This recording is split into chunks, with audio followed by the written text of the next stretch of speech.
Liftoff will start in T-minus 10 seconds.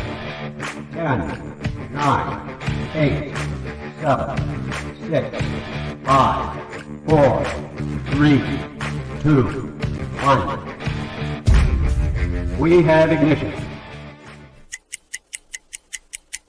It's time! 17 seconds from Game 7 or from championship number 6. Jordan open. Chicago with the lead. Harper got a piece of it. It comes off.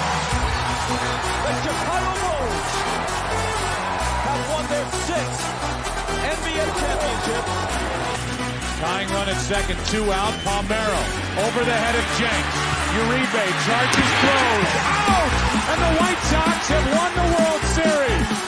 To the far side around the 8-yard line to Hester. Under it and to the middle with the 15 to the 20, breaks free to the 25 to the 30 to the outside. 40, midfield, 40, 30 in the coast, 20, 15, Hester 5. Oh! Touchdown!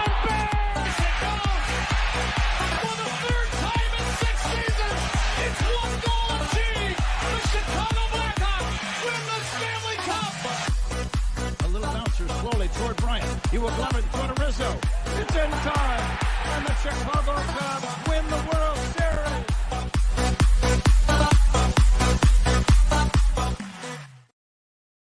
What up, what up, what up? Welcome to Shawn and Maya in the morning on this Hump Day edition. I'm your boy, the SuperBack, Shawn Sierra. Thanks for tuning in. Listen, if you're watching us on Facebook Live, well, then I guess you found us on Facebook. If you're not following us on Facebook, what?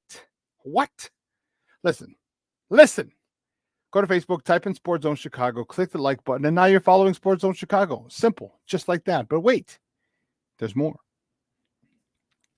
Go to the shows page. Go to Shawn and Maya in the morning. Go to that page, like that page as well. And not only will you be following Sports Zone Chicago, but you'll be following Shawn and Maya as well. Guys, if you're watching us on our YouTube channel, excellent. And if you're not subscribed to our YouTube channel, for real. All right, listen, go to YouTube, type in Sports Zone Chicago. All right, type in Sports Zone Chicago. Click the subscribe button, but also click the little notification button. That's the bell right next to it. Do that. And what that'll do is that'll let you know anytime a show from Sports Zone Chicago is going live. Get it? Got it? Good. If you're watching us on our mobile app, yay. Come on, man. Don't tell me you didn't know we had a mobile app. What is wrong? What your problem is? Listen, man. Come on, man. What are you doing? How do you not know? We have a mobile app. Yes, we have our own mobile app. So listen, wherever you get your apps from, whether it's iTunes, Google Play, Amazon, Walmart, Kmart, 7-Eleven, Zayre, Zemsky, Macy, Montgomery Ward, wherever you get them from, Woolworth, Venture, wherever you get them from, you type in Sports Zone Chicago, you download it, you take us with you on the go. So not only do you get Shawn and Maya in the morning 3 days a week, not only do you get our other live shows throughout the week, not only are they archived there like they are on Facebook and YouTube, but I'll tell you what, we give you a slew. And I mean a slew of articles, thanks to my man Clarence, Counsel the Third. Big up to Clarence for keeping you abreast of all articles Chicago sports related. Now, if you're watching this on our Roku channel, yay, that's what I'm talking about, baby. I like that kind of party. Man, we have our own Roku channel. If you didn't know, you better ask somebody. Sports Zone Chicago, we have our own Roku channel. In the house, do us a favor. Download Sports Zone Chicago's tile. All right, do it just like that. Put it right there next to Netflix, Apple TV Plus, Prime, Hulu, Netflix. I said Netflix. Disney Plus, Paramount Plus, Showtime, Stars. Just download it, put it right next to all those bad boys. All right? Do us that solid. We'd appreciate it. All right. So, and if you have like 2 or 3 Roku devices in the house, that's even more excellenter.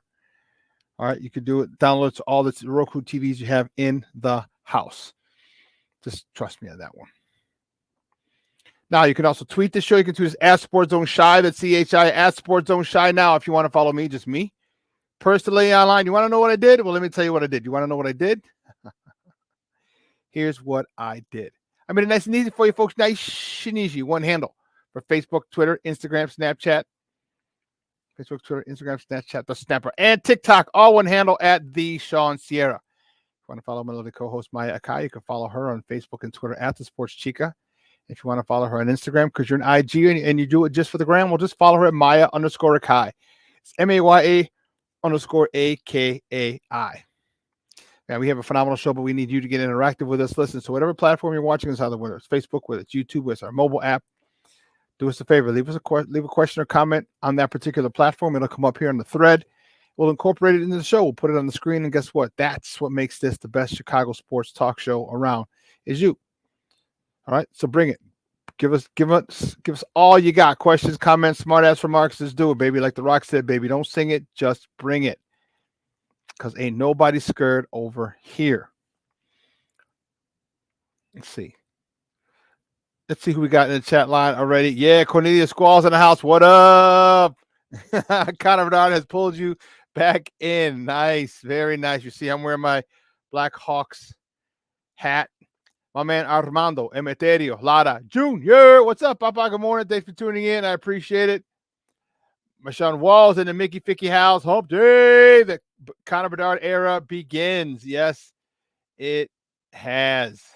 I love it. I love it. Patty Lara in the house. Good morning. Thank you for tuning in. Livette Lee, she's in the house. Good morning, Ma. Thank you for tuning in. I appreciate it. Listen, if you're watching and you haven't done so, just say what's up. Just say hi. Just check in. Just say hi. All right. It's okay. Don't worry. We're not going to stalk you. I promise. Just feel free to say hi. Do me a favor. Hit the like button. Smash that like button. We'd appreciate it.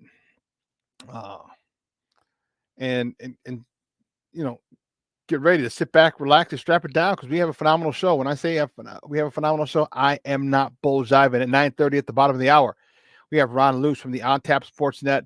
He's going to come on, and we're going to talk the debut of Connor Bedard. I am fired up. I was watching that game last night. The dude, you know what's really weird? Tell me if you notice this as well. He's 18. Still got acne, got a couple pimples on his face and shit. I think that's hilarious. All right. Still very green, wet behind the ears, so to speak, and still a young kid. But then on the ice, you see him just like transform. You see his skate, his competitive nature go through, and he's so skilled. He knows he's skilled, and he's not afraid to show it. Kid's 18 years old. He was happy to meet his idol, Sidney Crosby. Sidney Crosby was born, or I should say, Connor Bedard was born like 2.5 months before Sidney Crosby got drafted. Isn't that crazy? And for him to have the face off, I thought was cool. Let's go. Oh, my man, Charles Edward Bingham McDavid in the Mickey Ficky house. Good morning, Papa. How are you? Monica Lara's in the house. Monica. If Junior, Patty, and Monica are in the house, that means Jeremiah has to be close by as well. Good morning, Jeremiah. Also want to say a big shout out to good morning, Dito Armando Hermeterio Lada the fourth. He can't watch because he's in school, but I'm sure Junior will play it for him later. And then the show will also be replayed later today at 4:00, so he'll be able to check it out once he gets home from school. Jeremiah and Dito, good morning, gentlemen. Good morning. So at 9:30, Ron Luce from the On Tap Sports Net is going to talk to us. And then at 10 o'clock, our man is back. Former Bears quarterback Erik Kramer is going to come on and join us. He's back from his worldwide tour. I think he was on tour. I think does he have a rock band or something? I'll ask him. I'm kidding. He doesn't. I'm just playing. He's coming back, and I'm excited. I'm interested to see or to hear his comments on Justin Fields. What are his thoughts? Is he seeing the light go on for Justin Fields? Was it just Justin Fields in his opinion? Was it Luke Getsy in his opinion? Or was it a combination of both? So at 10 o'clock at the top of the hour, we're going to talk to Erik Kramer, and he'll have all those answers for us. So make sure you sit back, relax, and strap it down. Because, guys, you know how we do. This is how we do it. Oh, man. You know, there's certain things that are just like iconic. And if you know me, and many of you are starting to get to know me very well. But Junior knows me very well. I've known him for, how old is Mondo? 26? Yeah, 26 years. It's been a long time. But, I love music. And every so often I'll break out in a song or break out in a lyric of a song. So that's just who I am. But guys, you know how we do. The first segment of every show is called Top of the Morning. It won't come just when you want it.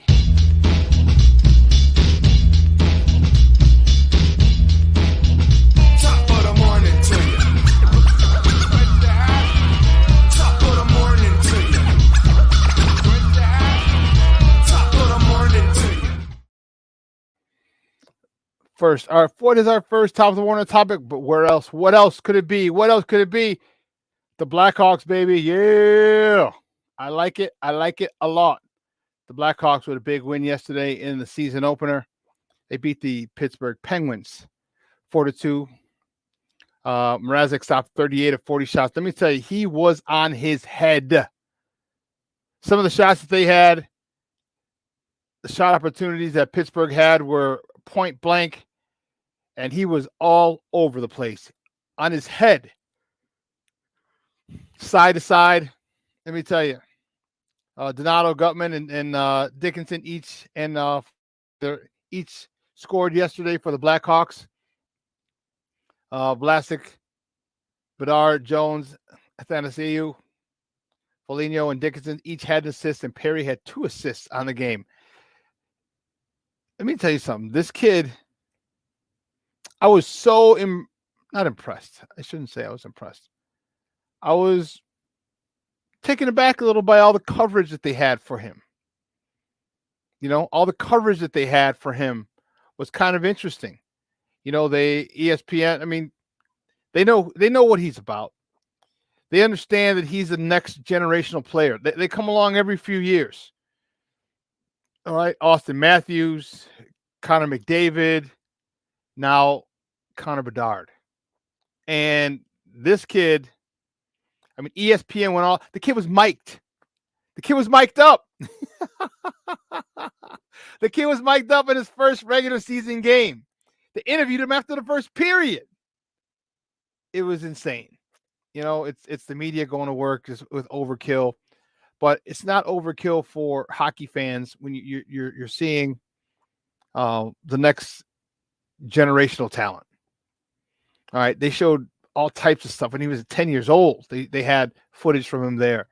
They showed him from this summer when he was with Sidney Crosby, doing promo for the NHL. He's already one of the faces of the NHL, and he hadn't even played a game. So let me tell you, it was a lot of Connor Bedard yesterday, and if you didn't like it, too damn bad. We got him, and you do not. You do not. Don't hate.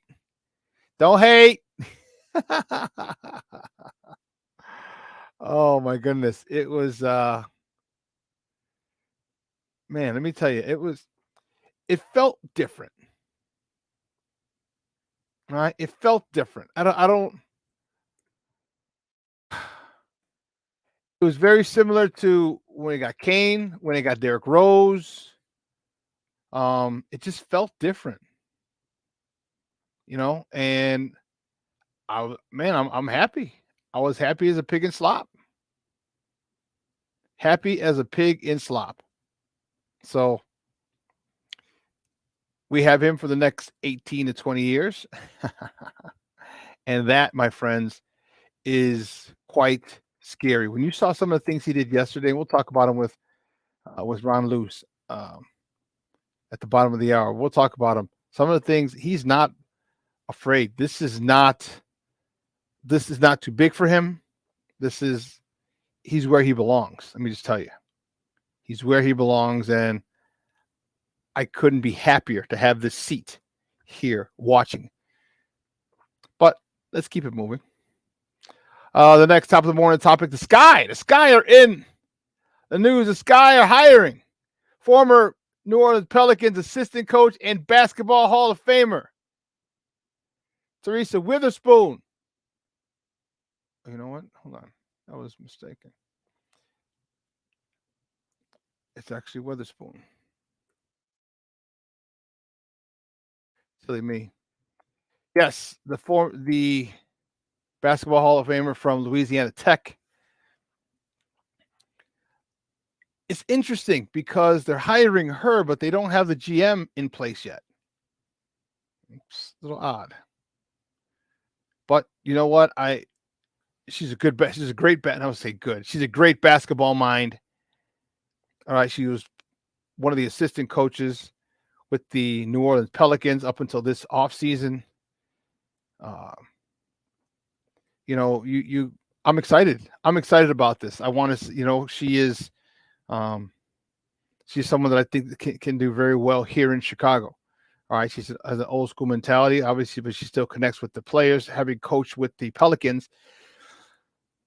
So bringing her old school mentality with a new school flavor and being able to relate to the new school players, I think is extremely, extremely vital. So we're going to see, and I'm looking forward to her taking the reins and leading this Sky team back into the playoffs and making a deep run into the playoffs year in and year out. Well, the next top of the morning topic, we got a little baseball to talk. The AL Divisional Series, the Astros beat the Twins 9. Oh, no. Wrong one. Oh, boy. Wrong one. See, that's what happens.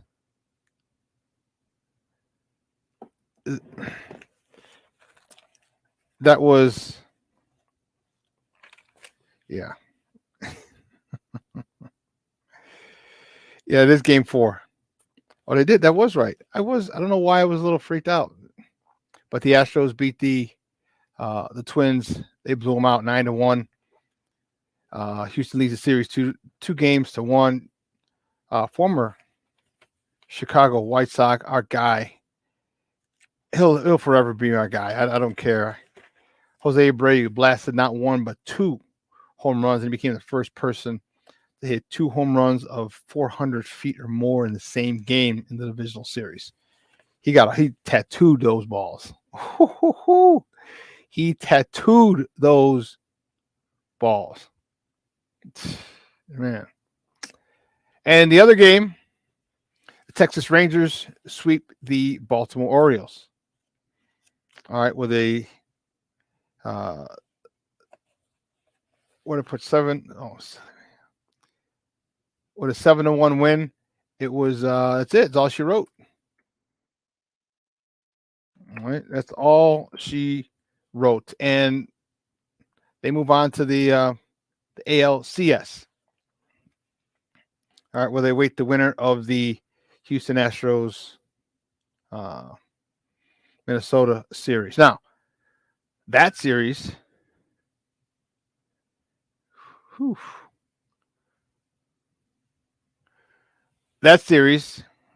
is what I was talking about. That one's today. Game 4 is today. 1 o'clock. It's on Fox Sports 1. So there's a lot.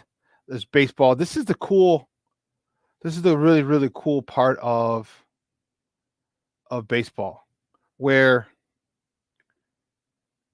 the year where baseball, football, basketball, and hockey all overlap.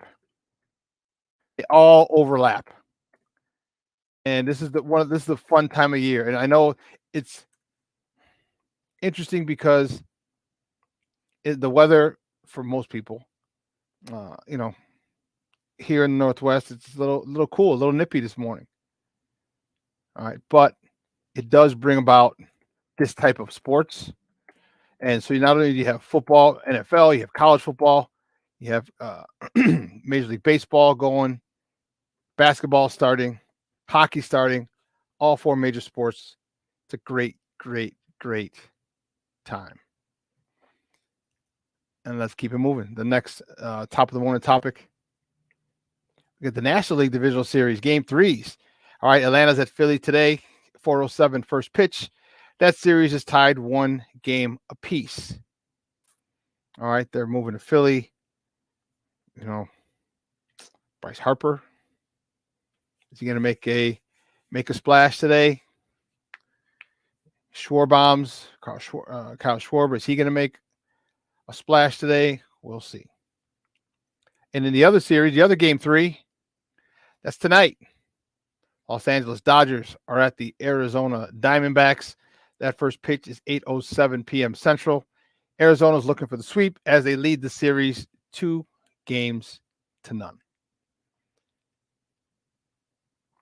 You know,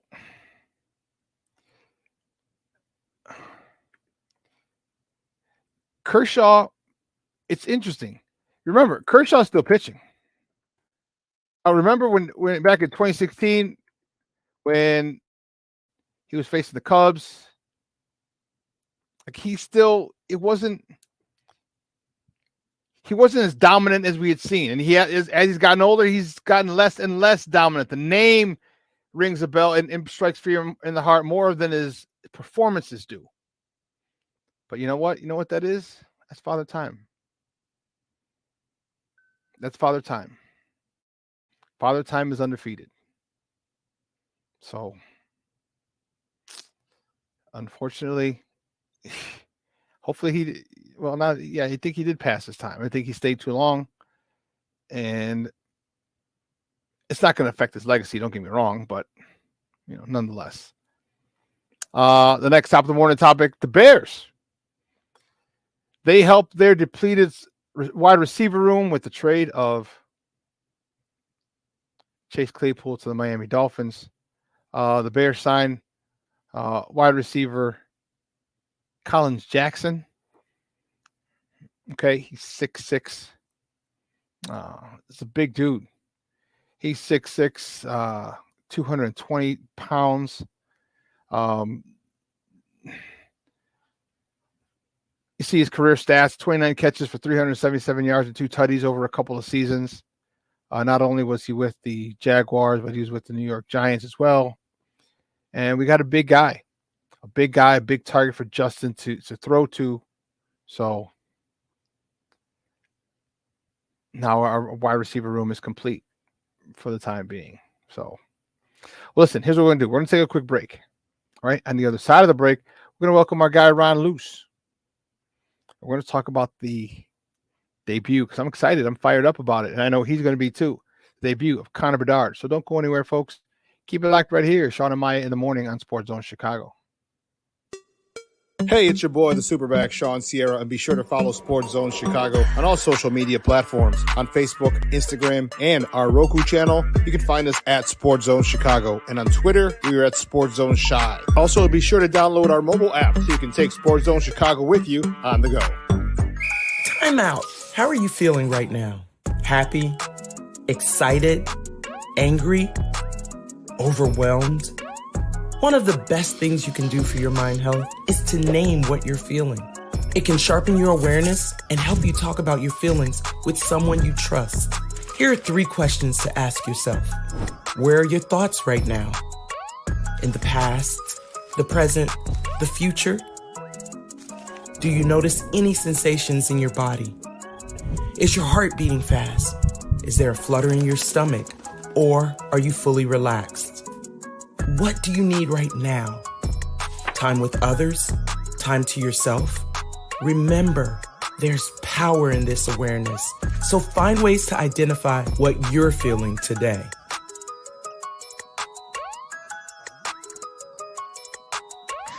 Hi, guys.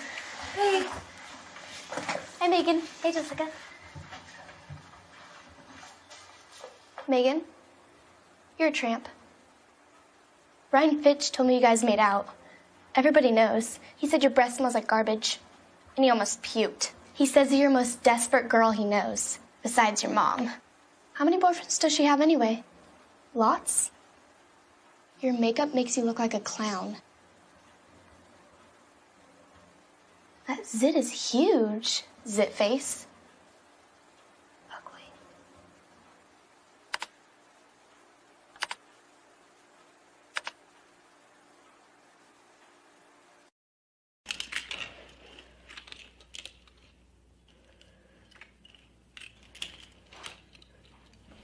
Hey, bud, what you doing? I'm playing with cars.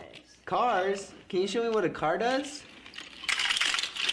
Whoa, whoa, whoa, whoa, whoa. Hold on a second. First of all, this is a school zone. So you need to put down your cell phone, stop texting, and let's get to driving. Now you're coming up to a stop sign, right? You need to slow down and stop before you hit that Y line. I want you to look left, right, left. You don't want to get hit by a car going on your left, and to your right to make sure you don't get sideswiped by a guy coming from your right. You're coming, and you see a crosswalk. You better slow your horses down, because the #1 rule of driving is always yield to pedestrians. Now stop, pull over, and you are done driving. Gosh, what do they teach you kids in school nowadays?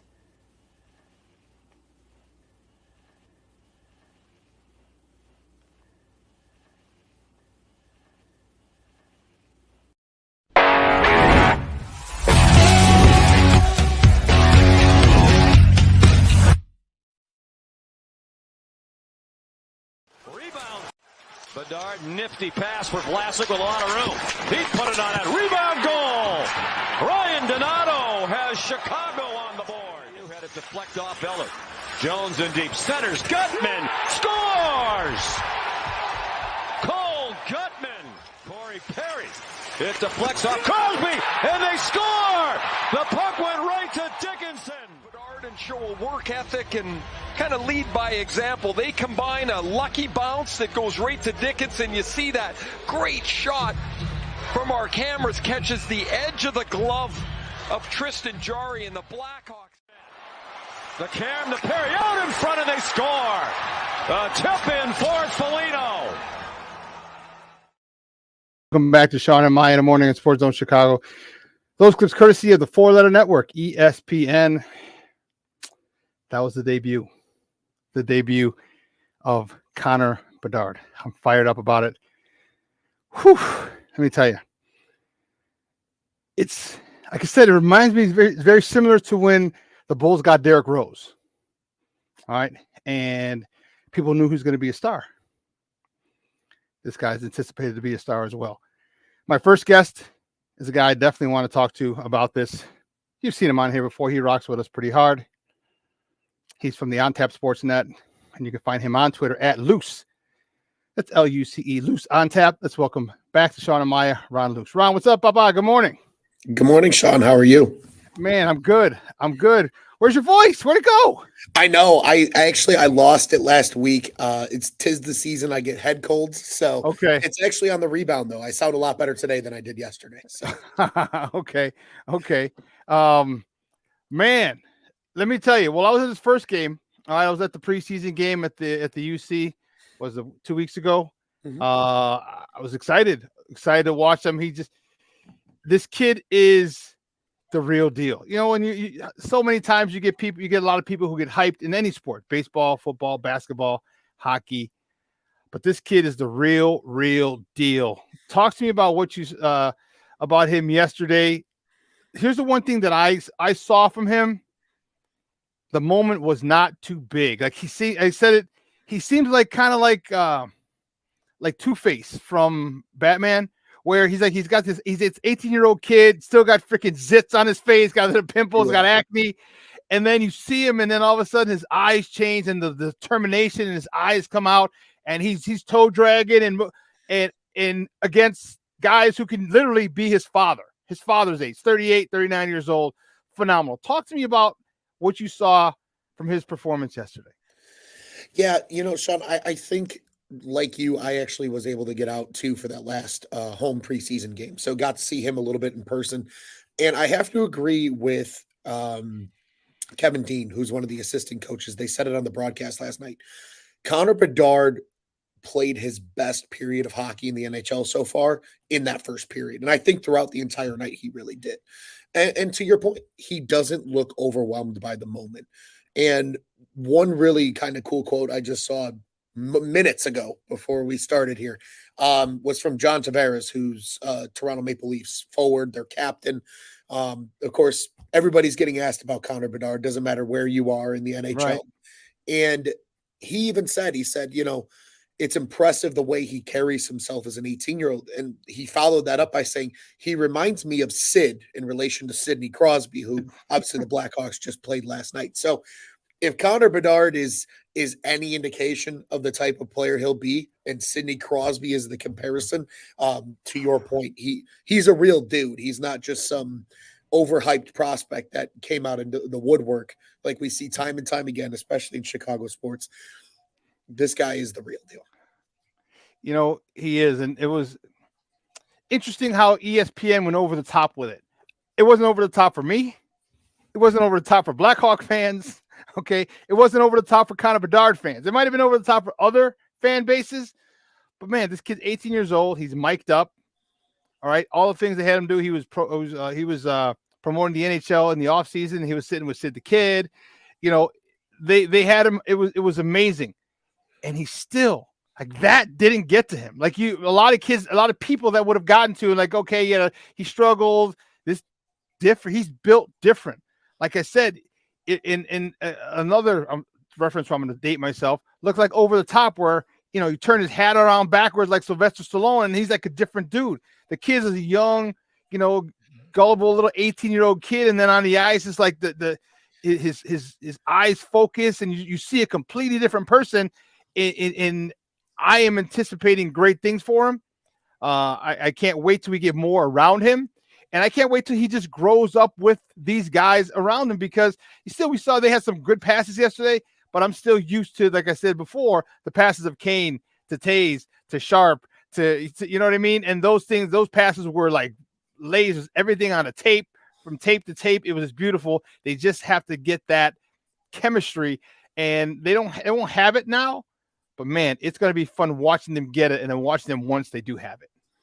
100%. And you note again, right, about Bedard and he's been on the national stage since he was 14. I mean, this guy's been claimed the next, you know, generational talent well before he was ever eligible for the NHL draft. So I think a lot of that has to do with just over the years, right, of you get acclimated to that.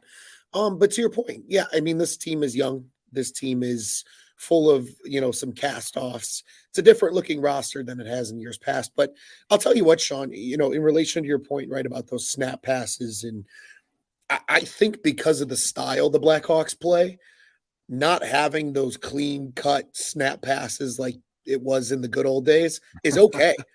And that's a lot of kind of a testament to the Luke Richardson system. Obviously, the system looks prettier when you do have that, but you saw it last night. This team went toe-to-toe with a team that people are deeming a Stanley Cup contender this year, who went out and acquired an Erik Karlsson in the offseason, who went out and added around their core of Crosby, Letang, and Malkin to try to get another run in before these guys retire. Mm-hmm. The Hawks came out, went down 2-0, and said, it's no big deal. We're just going to keep working hard. I think the theme for this Hawks team, if they're going to beat teams this year, they're just going to outgrind them to the end of the game. Because in the first period, even the first half of the second period, Pittsburgh was the better team. It was even. It was even, but Pittsburgh had that little bit of an edge. And then you saw Pittsburgh start to get tired, and the Hawks didn't. And they just kept going and going and going. And that leads to the Donato goal. That leads to incredible effort from that Foligno, Perry, and Dickinson line to tie the game, take the lead, and get to where they were ultimately. So incredible outing from the Chicago Blackhawks. And again, I mean, it's exciting now. Just think what happens in 2 and 3 years when a lot of these other prospects in the organization that are going to have a role are up and gelling together and growing together, like we saw with the last core. And Connor Bedard will legally be able to buy a beer. Yeah, he's getting there. Hey, at least he can go back home and do it in Canada, because I think he'll be 19 by the time he gets to the summertime. He can go up to Toronto and crack a couple up in Ontario. Guys, we're joined by Ron Luce from the OnTap Sportsnet, talking Blackhawks hockey right here on Shawn and Maya in the morning on Sports Zone Chicago. You know, you mentioned something that was so poignant. You said that Pittsburgh got tired. The youth, the energy. You know the old saying, youth is wasted on the young. And they had this boundless energy. that they just kept going at it and going at them, didn't stop. Even though they're getting hit, and you can see, and it's so funny, not funny, but so interesting to see is like, there's still a little light in the ass, because they're young. All right. They're 18 years old. They're 20 years old, 21 years old. All right. Mm-hmm. You haven't even fully developed you haven't fully developed. And then you haven't even put on weight, muscle mass yet, but they kept coming. And I think this is a great thing for Luke Richardson, for his style of coaching, for these guys in this group together. You can demand everything you want because they're young and dumb. Like, oh, yes, coach. Yes, sir. Yes, sir. I mean, that's kind of the hockey culture, but even more so when you get guys who come in and they're this young, and you get a guy who's not necessarily a taskmaster, but really holds them accountable. And it's yes, sir, yes, coach, yes, coach, yes, coach. And now you're going to see them get better. In addition to, and I think you're right, you're going to see them in a lot more games than they should be, and they will win some games that they probably shouldn't just because of their energy and their speed, and they're just not stopping. What did Babe Ruth say? It's hard to be the guy who never gives up. Yeah. Well, and to that point, Shawn, I think I'll flip it on the other head for you real quick. I think this is a testament to Luke Richardson. I don't think that should be undersold, because look at that line that did most of the dirty work last night. It's all veterans. They all want to play for Luke Richardson. Max Domi last season wanted to come to Chicago as a free agent to play for Luke Richardson. This feels like for the first time in forever, and Shawn, I know you can relate, us being Chicago sports fans, it feels like they got the head coaching hire correct. And it felt that way last year, because even though their record was not great last year, even though, they obviously ultimately ended up with the number 1 overall pick, they were in almost every single game last year with a far less talented roster, in my opinion, than what they have this year. Yeah. With that in mind, I really do think that comes down to Richardson. And yeah, it helps having young kids who, want to play hard and things like that. But it's also a testament to what Richardson's teaching and what Richardson is giving. It's just as much belief in a coach as it is belief in your players, right? It's a two-way street. It's a two-way relationship. And I really do think Luke Richardson was the perfect hire. And you saw it. Last night was a testament to they're going to play the game the way it's meant to be played in his style. Guys are going to be able to show off and show their talent. But as long as you outwork and outgrind your opponent, you are going to have every opportunity to win every single hockey game that you're in as a team. So a huge kudos to Luke Richardson and what this team has done so far. I mean, they're young and they're dumb in a lot of ways, but even the vets are playing hard and aren't quitting either. And huge testament to a guy like Luke Richardson. And then Connor Bedard comes out and he's not shy. He had 10 shots on goal, 11 shots on goal. I think it was 10 shot attempts, 5 got on goal. I mean, this kid was not bashful whatsoever. One of the shots was beautiful. He dragged a little bit just to get underneath the stick of a defenseman and flicked a wrister at the net. I mean, this kid is special. This again, the moment is not too big for him, and I'm going to continue to watch how he develops. Now they're going to Boston tonight. All right, they're at Boston tonight. Your thoughts on them going to, now? This is one of the storied franchises. You get to play. You get to play against people you idolize, like Sid the Kid he did yesterday. But then you're playing against a historic franchise. I mean, it doesn't stop, because then you're going to play against a guy you looked up to on a historic franchise at some particular point. Talk to me about what you expect from them this year. Do you expect tonight, I should say? Do you expect a little bit of a letdown because there was so much emotion, or do you think they're able to maintain the emotion, the energy that they had yesterday? Yeah, real quick about if you look at their entire schedule coming up, the NHL said, "How do we get the Blackhawks in good positions on TV?" Yeah. They said, "Let's have them start against the Penguins, who are I'll call them an original 12 franchise because they were a part of the great expansion of '67." You have another original 6 franchise in the Bruins. You have another original 6 franchise on Saturday in the Canadiens. You have another original 6 franchise on Monday night in the Maple Leafs. You have the Colorado Avalanche on Thursday night, who are only, 2 years removed from a Stanley Cup and a historic franchise because of the Nordiques. Oh, and then your home openers against the defending Stanley Cup champions who just raised the banner last night. So gauntlet, absolute gauntlet, the NHL put the Hawks on to start the year. But I think what we'll see tonight, Shawn, is they'll come out slow in the first period. I think you'll see a little bit of that adrenaline wear off after game one. You had to travel, albeit a short travel. Pittsburgh to Boston is a puddle jumper of a flight, but it's a little bit of travel. It's an earlier game because, they're not on ESPN with two other games all flowing together throughout the programming schedule. So it's a 1 hour earlier puck drop. You got to get acclimated.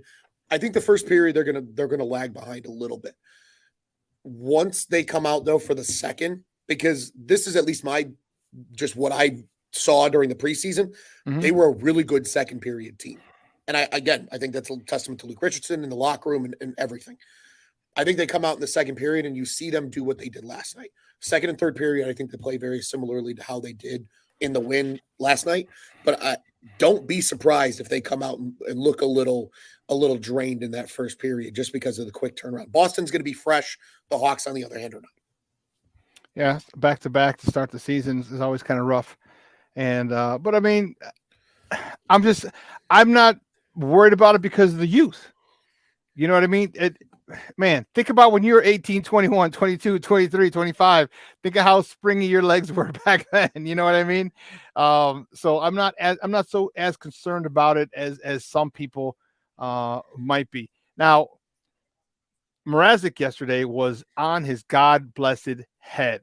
Talk to me about him and some of those huge saves where I'm sitting at home like, oh, he got it. I was like, I'm thinking, no, it's like, God, it means he scored. Like, oh, he scored. Oh, snap. I did that about 4 times yesterday where one side of the net was wide open from across pass, and he slid over, glove save. Talk to me about how important he was, but not just yesterday, but in the future, moving forward, because I think they still want Soderblom to eventually take his spot, but he's like, hold on, player. I'm going to be here for a minute. Yeah, I think with Mrazek, just like the rest of the team early in the game yesterday, he looked a little bit out of sorts. And I think that was just everybody getting their legs under them and getting into the groove of the game.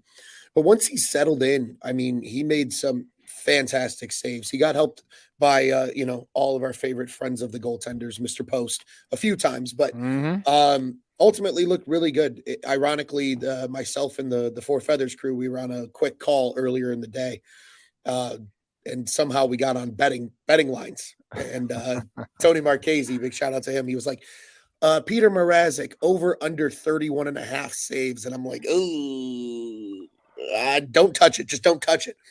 If he would have taken the over, it would have looked really good, which is crazy to say. But I think with Mrazek, he's a historically not a terrible goalie. The problem is he hasn't been good and healthy in probably 4 years now. I mean, it's been a while, right? He's been banged up. He has good stretches of play. I mean, he was in Carolina for a few of those early years where Carolina's become what they are now as their number one goalie.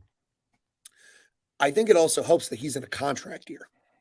That helps a lot. He is a free agent, and I'll tell you right now, Shawn, the Toronto Maple Leafs handed the Blackhawks a first-round draft pick to take him off their roster. Wow. Nobody wanted him. So he's kind of saying, hey, I'm playing with a young and upcoming team. I got nothing to lose. I'm going to leave it all out there, give it my best every night, because worst case scenario, maybe at the trade deadline, if a team really needs goaltending help, he's got a chance to go somewhere, be competitive, or in the off season, then even if it's in a backup capacity, he's got a chance to stick in the NHL. So I think you'll see a good season by Mrazek standards. We still call him the best tank goalie on the face of the earth, and we'll see if that holds true over at Four Feathers. But obviously, yeah, like you said, they want Soderblom to take his place. But really, as long as he stays healthy, I expect them to split probably 40 games apiece over the course of the season. Who should I be looking at beside Connor Murphy, Jones? Give me some of the guys that I needed, that I, as well as other Blackhawks fans and newer fans, need to be looking at, because back in our championship days, we had our blue line defense was great. You got a Hall of Famer in Duncan Keith. You still had Seabrook. You had a whole bunch of guys who were really stout defensemen, which really, really helped our goalies. Who should we look at now? Okay, I mean, obviously Connor Murphy is the vet of the group, and he's still very young, rather young. But who should we look at now to say, okay, this is the next generation of defensemen that is going to play a big role in us getting back to perennial Stanley Cup contenders? Yeah, I mean, I think all three of the youngsters that everybody saw play last night are guys to keep eyes on. Obviously, Kevin Korchinski is the biggest name of all of them. He's the 19-year-old kid. Yeah, the 19-year-old, the former first round pick in 2022. But he at times looked like a 19-year-old, but then he also had some really nice plays at times too. So he's certainly one. He's the guy that in the future is that offensive juggernaut on the blue line. Wyatt Kaiser played a decent game yesterday. Wasn't great, wasn't terrible by any means. I remember because I thought of Kaiser Soze from Usual Suspects. There you go. Yeah. Well, and Wyatt Kaiser's a guy that, Shawn, when we talked just a couple weeks ago, was a guy that I said I really liked and told people to keep an eye on. And Alex Vlasic too. Really, I mean, he made. I think Alex Vlasic of the youngsters looked the best last night, and he's a big body. He's been around a little bit now. People have probably seen the name and the number and are kind of getting familiar with who he is. He's a fun story because he's a Wilmette kid. For those that don't know, he's a Chicagoland kid. But on top of it, he had the other assist on Connor Bedard's first point, and it went to a guy I told you to keep an eye on, Shawn, and Mr. Ryan Donato. I told you. Yeah, I told you. You got to keep an eye on him. So, but yeah, I mean, really all of these young defensemen, and even a guy that we'll probably see at some point in Isaac Phillips is another one to keep an eye on. Again, another guy that Hawks fans might hear that name and be like, yeah, I've seen him a little bit. He's played up sparingly over the last 2 seasons. These guys are kind of that first wave of young defensemen. They've got a couple more in the pipeline that are still coming that aren't quite there yet. But they're starting to build a young group, and all of them truthfully are worth watching because they're all 22, 23 and younger. So they're going to be the guys in the future when this team's competitive that, assuming they all properly develop, because defensemen take a little longer, they'll all be guys that people should keep an eye on. So Wyatt Kaiser, Isaac Phillips, Kevin Korchinski, and obviously Alex Vlasic as well. I mean, you look at 3 or 4 years down the line, and guys, we're joined by Ron Luce from the OnTap Sportsnet talking Blackhawks hockey here on Shawn and Maya in the morning on Sports Zone Chicago. I mean, just look 4 years down the line. The kid's going to be 23 years old, still wet behind the ears. All right. And all these other guys are going to be 24, 27, basically hitting their prime of athleticism. From 27 to 32, 33-ish. Mm-hmm. This is a scary thing. This is going to be very, very scary for a lot of teams in the NHL. Talk to me about the draft, the draft, the upcoming drafts, because they have a couple of picks. They don't just have a 1 pick per round next year. They have a couple of extra picks in there, and how important is that going to be leading into this development of this team being perennial Stanley Cup contenders? There you are. Lost you for a second. Sorry about that. Yeah, I mean, you nailed it, Shawn.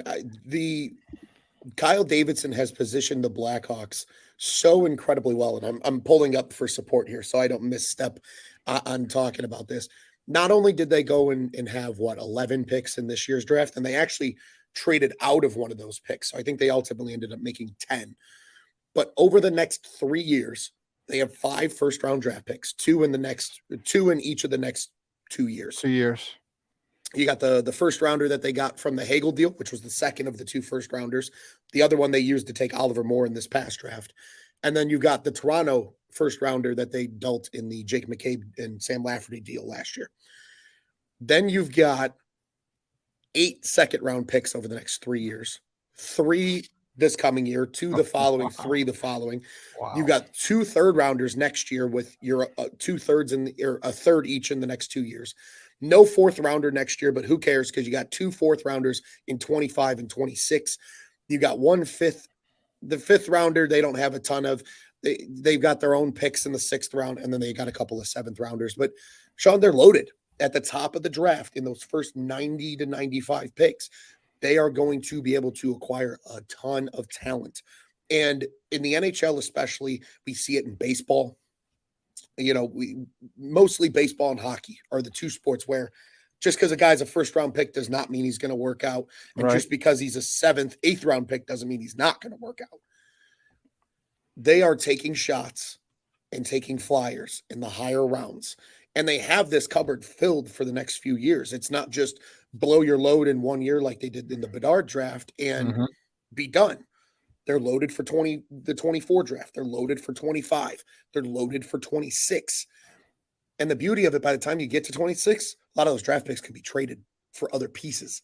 If they go, ooh, we really like this guy. He would be the perfect complement on Connor Bedard's right wing. Let's go snag him, and we'll use one of those second-round picks we have in 26 to acquire him. I love what the Cubs have done as a front office. I think the jury's still out on polls with the Bears. And obviously we all know how people feel about the Bulls and the White Sox so far. But from a front office standpoint, from a front office standpoint, I don't think there's a team better positioned in Chicago to help themselves both from a free agent standpoint and a draft capital standpoint than the Chicago Blackhawks, because they have a very full cupboard for 3 years in terms of draft capital. You have an already top 4 NHL prospect pipeline, according to most of the prospect analysts out there. Oh, and you have like the most cap space in the NHL for the foreseeable future. Outside of Seth Jones, who's going to be, I'll have children by the time Seth Jones falls off the roster. That's it, though. Like Seth Jones, Connor Murphy is the second longest tenured player in terms of actual contract years beyond this season, and he's only under contract until that 25-26 season. That's it. Wow. It's just Seth Jones then. So they have all the flexibility in the world. They're going to be young. They're going to be cost effective. And that's when you go out and get like the yesteryears, the Marion Hosas in free agency, the Brian Campbells in free agency, who come in and ultimately get you over the top. So, I mean, a huge kudos to GM KD for what he's done in the front office, and just he has set this franchise up for success. And it's funny because everybody's like, oh, you can't bring in a guy from in-house, and oh, he's never played the sport of hockey. No, but he's been around the organization for 10 years and he knows the sport now, and he's done everything that Stan Bowman couldn't do. So you got to applaud him for where he's put this team now moving forward. Excellent stuff, Ron. As always, that's why I'm glad to talk to you after yesterday's the debut of our man of the next big thing, Connor Bedard. Excellent. Do me a favor, let everyone know where they can find you and your work online. Yeah, you can find me. I'm at Luce on Tap over on Zeeth or whatever they call the app nowadays. At On Tap Sportsnet as well on all the social platforms, at Force Feathers Pod. For myself and Johnny, Nani, and Tony, we'll be live Thursday, actually, for those that want to tune in. Little primer for the weekend while recapping these first 2 games. So you can find me all over the place there, and you can also find me here. I'm sure you and I will be back talking at some point again, Shawn. At least it's Blackhawks, because you've spared me from having to talk about the Cubs for a few weeks, which has allowed me to heal, which is good. And you've also spared me from talking about the Bears, which up until the last 2 weeks, they weren't worth talking about. So I greatly appreciate that. You're scratching the itch that I have to talk Blackhawks hockey. So much appreciated. And you know what? The next time we talk, we'll probably be able to talk Bears and be like, oh, it's a big turnaround from where it first started. So 100%. It's looking good. Hey, we'll talk soon, man. Thanks, Ron. I appreciate it. Sounds good. Thanks, Shawn. Have a good one. All righty. Guys, that's Ron Luce from the On Tap Sportsnet joining us talking Blackhawks hockey. We're going to take a quick break. And the other side of the break, we're going to welcome our man, Erik Kramer, and get his thoughts on the Bears, his thoughts on Justin Fields, his thoughts on the development. Can it continue? Can it go higher? We're going to find out. Our QB, Erik Kramer, up next. Keep it locked right here. Shawn and Maya in the morning on Sports Zone Chicago.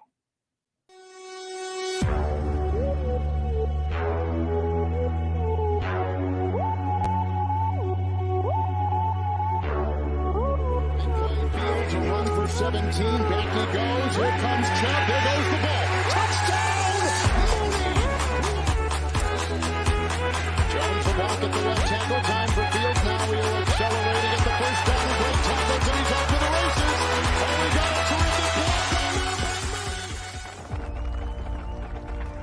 For every generation, it has started with the call to serve. Discovering the purpose and the belonging earned with the title. Learning to dig deep and push through adversity together.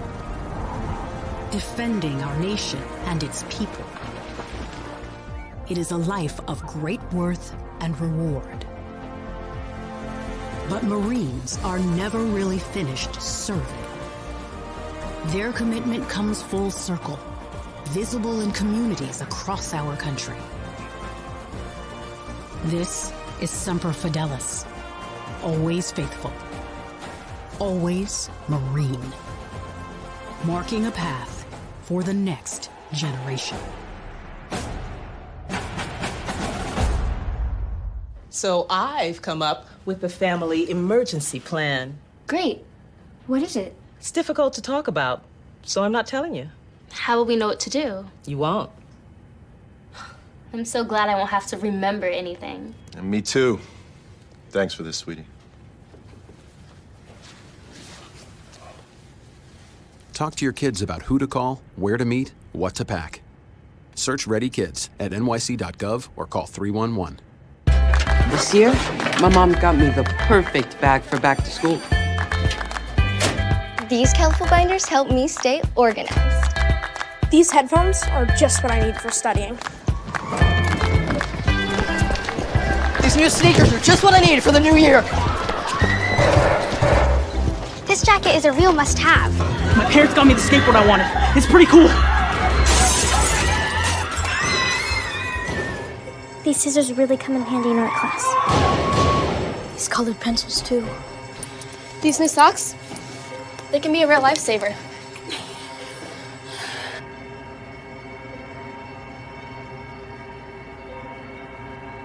I finally got my own phone to stay in touch with my mom.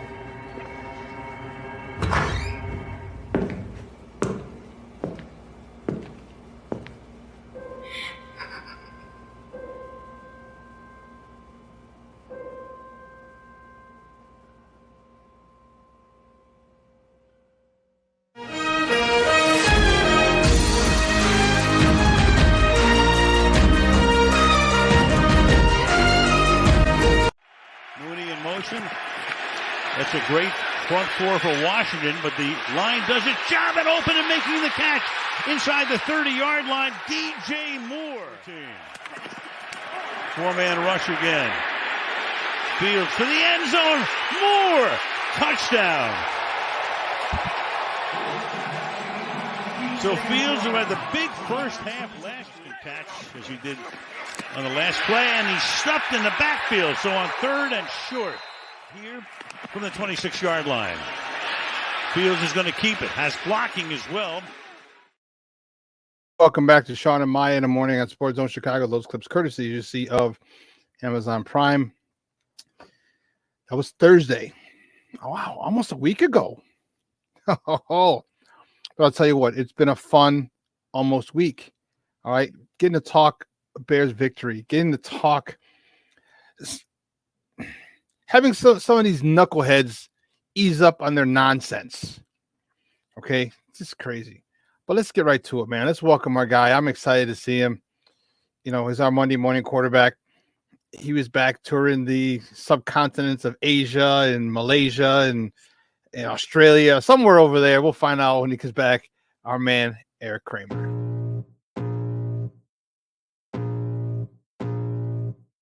I can feel the blood creeping up from the heathens. Got will, got fight, got pride, got reason. If they wanna go eat, then you know I'm gonna feed them. If you're coming for me, hope you're ready for a demon. I got eyes in the back of my head, I'm seeing. Take me for granted and you know I'm leaving. I'ma take what's mine with the webs I'm weaving. I could take this crowd from seeing to believing. Got a taste for blood and my tongue keeps bleeding. From the words I spit, so sharp, so freezing, so Eric, what's up, buddy? How are you? Where are you coming from? Australia, Tibet? Yeah, no, I saw you push me out to the Pacific, like the deep Pacific, like what do you say, Malaysia? No, I was in. It was But you're finding yourself like home. no. Yeah, it was a friend of mine, former high school teammate, him and his wife's 30th wedding anniversary.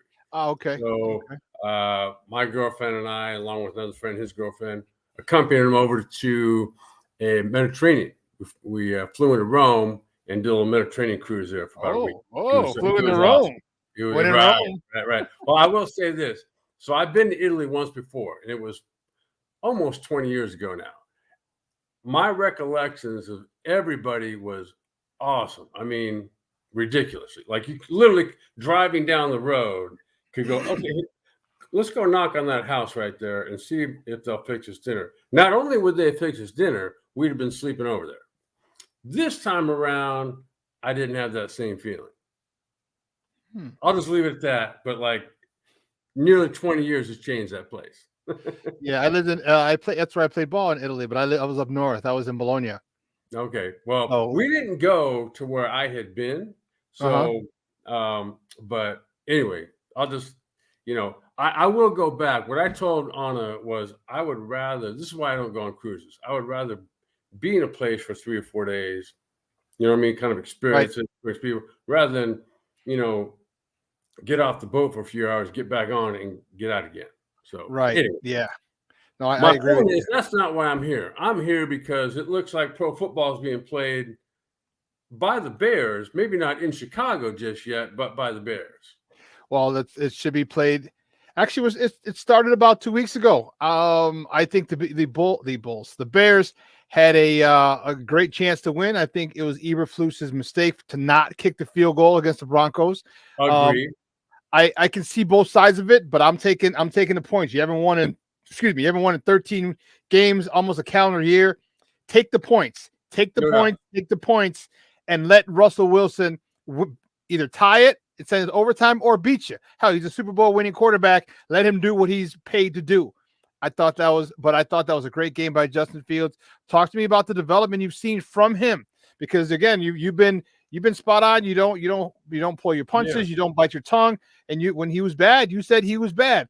These last 2 weeks, something changed, something clicked. Maybe they decided to let him free. What have you seen from him in these last 2 weeks? So I'll start this out by saying he really looks like he's still kind of, to me, nobody's working with him on the footwork and mechanic stuff of what he should be doing. But he looks like he knows where to go with the ball now. He looks accurate. He's making good decisions.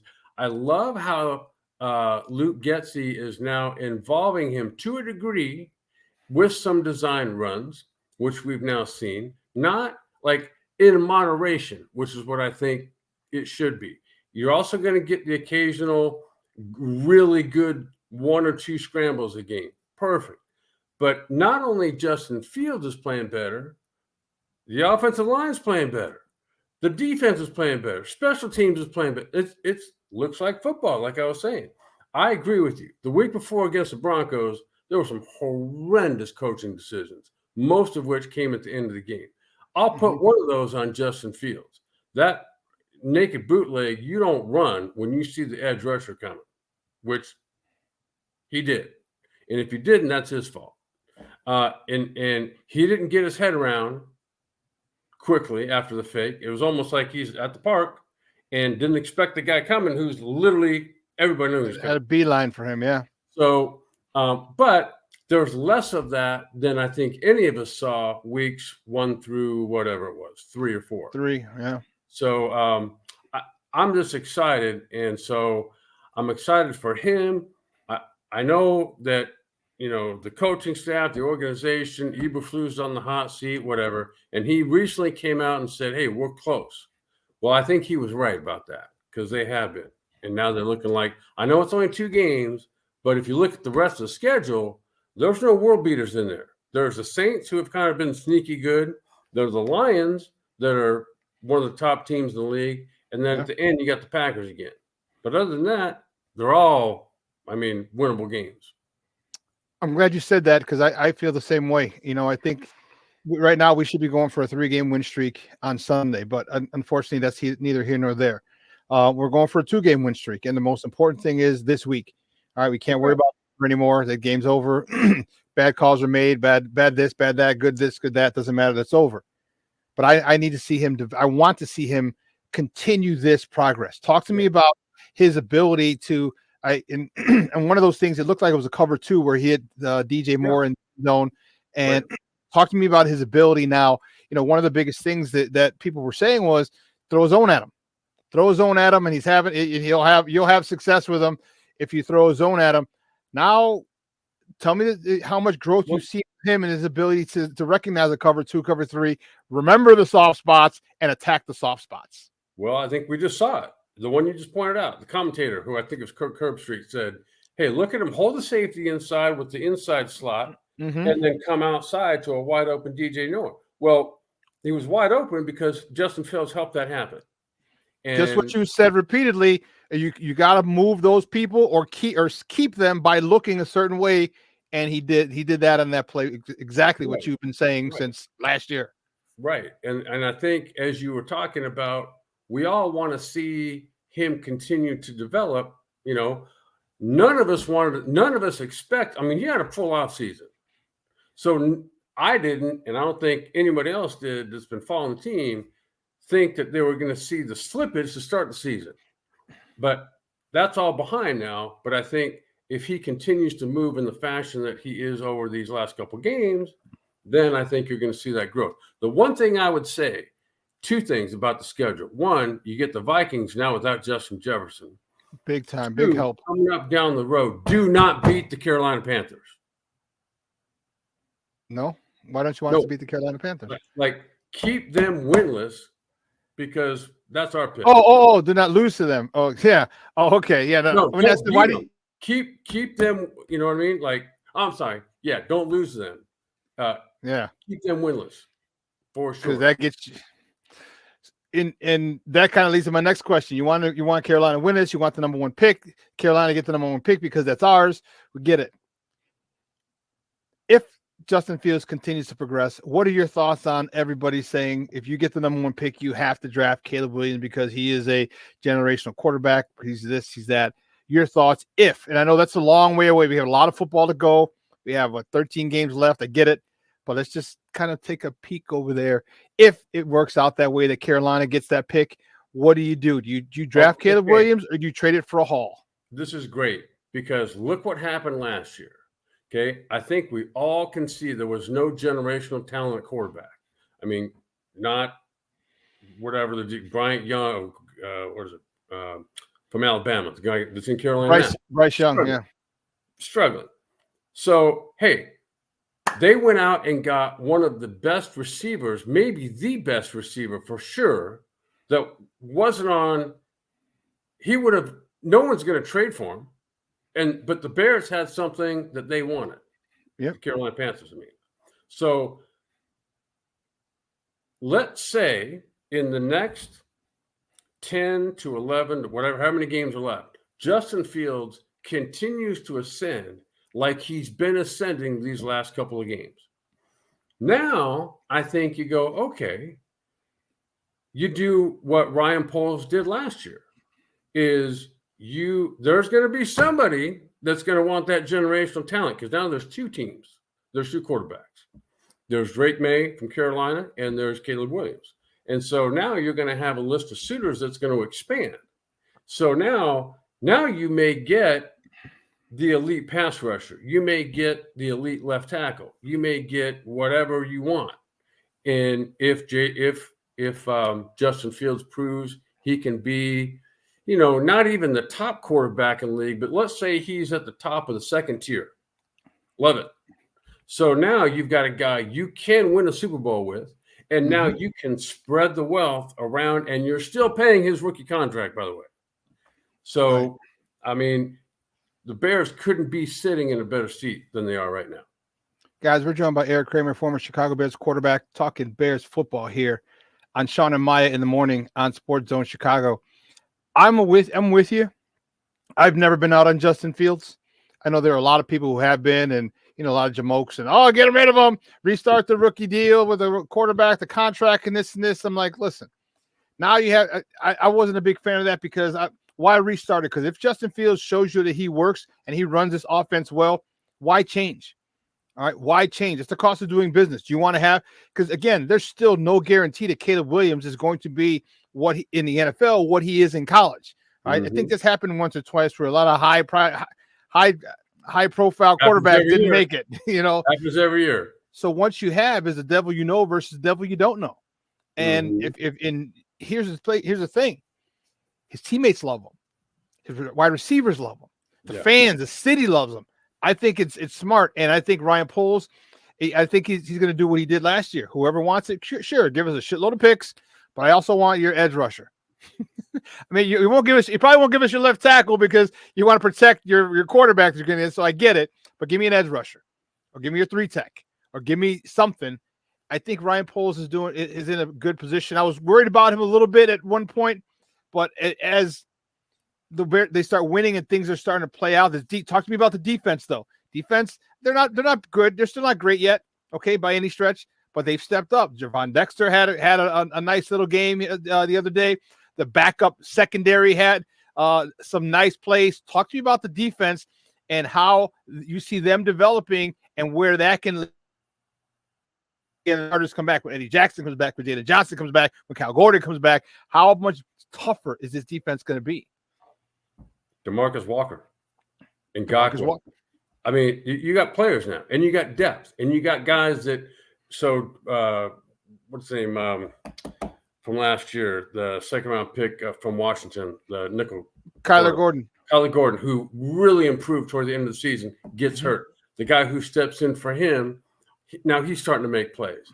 So you're getting depth everywhere. That's what I was talking about. You're getting sacks. You're getting pressure on the quarterback with 4 guys. You don't need to blitz every down. And when you do blitz, you don't see just because you blitz doesn't mean you're getting a sack. So you're going to give up plays where the offense is going to pick it up or the quarterback's going to get rid of the ball. What you don't want is the 60-yard, the 10-yard completion that goes for 60 yards. Right. And that's not happening. You're like DJ Moore does for us. Right. You're getting the catch and run that goes for 10 yards and a first down. All right, that's going to happen. But you're not seeing those explosive plays at all. And you're getting stops. You're getting the team to get off the field. And, that's winning football defensively. You are getting turnovers. You're getting strips. You're getting interceptions. You're getting tipped balls that are either intercepted or nearly intercepted. So you're starting to get some of the feel for this team, like you were mentioning. They're young, and there's players that have now come in from other teams, and you kind of start to go, wait a minute, you're right. It does take a little time for this whole thing to mesh together. And I think we're starting to see some of that. It does. And it's funny how people like, well, we got him. It should be right. And the guy's like, when you've never played the game and you don't understand it, it's not linear. Well, because you got this guy, it means that you're going to be at this level.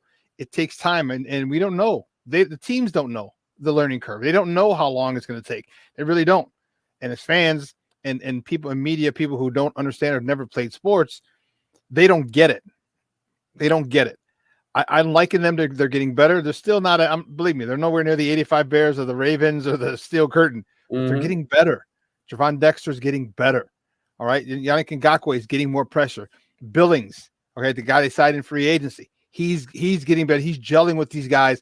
And if you can continue just to get better every week, man, by the end of the year, when everyone's healthy, this defense is going to be literally a force to be reckoned with. How many clean pockets did you see Justin Fields throwing this past Thursday? Like damn near every time. And you've got Khalil Herbert, who doesn't think he's one of the best backs in the league right now? So he's got vision, he's got speed, he's hurt. Okay, great. That's why he signed Dr. Foreman in the offseason. Yep. So you've got, pieces that are now, and Rashawn Johnson really hasn't kind of hit his stride just yet. But I like it. I like the team, the depth that the team has draft-wise and free agent-wise. And like I said, this is just year one, really, of the rebuilding process that, I think we can all see it's going to continue like this. I think it's going to continue like this, and I hope it continues like this. Let's go back to the offense before we hit back to the defense. Let's go to the offense. You talked about the clean pocket.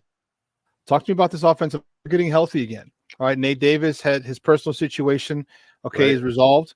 Tevin Jenkins, dude, Tevin Jenkins reminds me of one of those pit bulls that's ready to fight that you have to hold back. You have to hold back, like down, boy, like there, and he's ready to go. And if you're not strong enough, he's gonna drag you with him. And he still wants to take people into 3 rows into the God bless his stands, which is okay. Which moves Cody Whitehair back to his best position, in my opinion, on this team, and that's at center. Those 3 guys, and I tweeted last week. I said, I told you a lot, and I tweeted a couple weeks ago when Jenkins, Whitehair at center, and Davis get together, this run game's going to take off, and this pass pro will improve. Talk to me about that, and also talk to me about what you think about Larry Borum, because he's a left tackle now. All right, now that Braxton Jones is on IR, he's the left tackle, and no coincidence, the last couple of weeks, ever since Braxton Jones went down, Tevin Jenkins came in.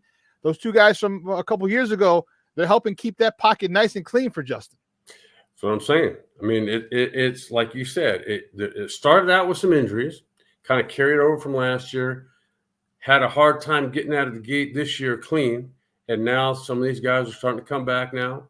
And you're right. I mean, it looks like a legit offense and defensive line. I know we want to stick on the offense right now, but it takes more than 1 or 2 guys. It takes them all playing well and playing well together. And I think we're starting to see some of that, and it's exciting. The guy you didn't mention, the right tackle, I can't remember his name right now. Darnell Wright. Darnell Wright has been playing well, athletic, yes, he has. And can roll people as well. So, I mean, there's the one guy that I think doesn't get the credit he really deserves is Cole Kmet. And obviously Justin Fields found him a bunch of times. It was a great play. It kind of reminded me of the combination of Mahomes and Travis Kelce when in this past game where Justin Fields was down near the goal line, rolling out to the right, draws in the defense, and Kmet does a really nice job of finding the little open space that Fields just dumps the ball to. I mean, it's like a 3-yard pass or whatever, but it's more than that because it's Justin Fields seeing the field himself. It's Cole Kmet seeing the field and where to go. And I think, like with the rest of the passing game, those little intricacies, those little details are what makes it go. You said, and I think it's more than that too. It's the bond that they're building between each other, the comfort level that they have. Like, I know if I'm in a jam, they're starting to vibe. Like, I got you. And they're starting to think very similarly, and that's a scary thing because you saw, I think it was the touchdown to was it Khalil Herbert in the end zone, where he was just literally dancing and shaking that left end, and the guy was going back and he couldn't get him, and finally Justin just stepped back, had time and just tossed it. Like I said, when he does that and he's literally got a defender on skates, you got to get yourself open and you have to be thinking along his lines. And it seems like Cole Kmet is, and it's shown the work they've done the last 2 off seasons. And Cole Kmet, he had a good year last year as far as touchdowns go. He's on pace to surpass that this year. And one of the quarterback's best friend outlet is their tight end. And if he continues to do that, I think it's going to be lights out. He's on pace to hit 4,000 yards. I don't know if he's going to get it, just on pace. But that shows that he's seeing things. That shows that the only thing I want him to do more, though, is spread the ball out a little more. He only hit 3 receivers. Yeah. But then again, when DJ Moore only has 8 catches for 200, almost 300 yards, right? You don't throw very many passes. So, but other than that, I like the chemistry that's being built. I like the bond. Talk to me about DJ Moore, though. Holy shnikes. Holy shnikes is all I got to say. Talk to me about that SOB. Well, talk about so how about obviously he had an unbelievable all-world, all-career game, but he damn near did it the week before. Yeah. And how about the what would you say, the erroneous call by the referee saying he stepped out of bounds when he didn't. Yeah. And so that's what I'm saying. Like, DJ Moore is like, how great is it to have him and then Cole Kmet at the same time? And Mooney kind of, here's kind of the unsung guy so far that's plenty capable himself. And like I said, you mix in the running game with that and what Justin Fields brings along with what Khalil Herbert brings, it's scary how good this team could be in the not too distant future. But DJ Moore is just so flippin' fun to watch. And I think everybody can, and he's a young guy and he's 25 and he's fast and he wins damn near every time on the contested catches. And it's just, watching this kind of thing come from literally the ashes up to, and we're talking about one win, by the way. Yeah. How it's starting to build up here is exciting. It really is. And you know what, people have, I heard a lot of people talk about him in the offseason saying, well, he's not in that top tier receiver. He's in the second tier. And I said, okay, I'm like, but name me some of the top tier receivers. And people would name the Tyreek Hills, the Justin Jeffersons, the Jamar Chase. And I'm like, okay, cool. They have legit quarterbacks. Right. I said, this guy has had shit quarterbacks for his first 5 years, and that might be an insult to shit quarterbacks, the quarterbacks that he had. All right. And he still averaged 1,000 yards a season. Yeah. 5 years, 5,000 yards, which would be the most yards in Bears history if all those were accumulated here. But why is he not in that conversation? Well, what if he gets a stud quarterback like those guys have, like Jamar Chase has Joe Burrow, all right, Tua for the Cheetah, all right, Mahomes for Kelsey or Cheetah beforehand. What if that happens? And now we're starting to see. I mean, this is from a guy who only got 2 targets week 1, and he leads or he's up there in touchdowns and yards behind Justin Jefferson. This is going to be fun to watch. I'm not putting him in the Super Bowl. All right. I'm saying they are going to be fun to watch. I have to say that because most people are like, well, they're not going to win the Super Bowl. And I forget sometimes that I'm talking with someone with football sense here, not someone else. Well, I'm just saying, what we're in October, just started October. Let's have the same conversation at 4 weeks from now. And I think we can all see that DJ Moore can take over a game. And I think we're starting to see, and there's no world beater schedule ahead. And we're all starting to see the development of Justin Fields again. And now they've got this kind of mini bye, like when they started to take off last year. And so, yeah, I think DJ Moore can and will be in that upper tier category of receivers currently, like top 5 for sure. I think I agree with you. He's got it. And then I'll never forget what Steve Smith said. This was when they drafted him. He said, in Carolina, they've never been able to replace me since I retired. He goes, until now, this kid is legit. And he's shown it his first 5 years in the league. And it is amazing to have him on our side. It's amazing to have him for Justin because it's like you said, the things he does are next level. And I've met the guys that I worked his camp this summer. Dude, he's one of the nicest guys. Like, you wouldn't even know he's a football player. He's bottom heavy, so he's got big thighs, which helps break tackles and everything. But other than that, like, he's not 6'4", a big imposing figure, just a normal kid, normal looking young dude. And this dude is a straight baller. I mean, think of Charles Barkley as a forward in the NBA at what, 6'4", 6'5"? I think it's more like 6'3"-ish. Whatever. I'm just saying, like, or Steve Smith, by the way, who you just mentioned as a receiver who was at what, 5'10", and but the mentality of, like, I am going to rip you by the end of this game today. You're going to wish you never played me. And I think that's what DJ Moore brings. with a soft-spoken voice. Yeah. And I think that's what, if you could, that's David Montgomery. We had one of those who walked out the door. But I think if you can build a team of those guys, like with Tevin Jenkins and DJ Moore, and hopefully Justin Fields gets up into that category, and more like that's the core of your team, that sort of mentality, more so than the physique, and that's what's exciting to me. And I think DJ Moore is a great building block for that. Talk to me about Coach Eberflus. He was on the hot seat. There were rumors, well, he could get fired if they don't win on Thursday, which I thought was hogwash, and I didn't think they're firing him mid-season.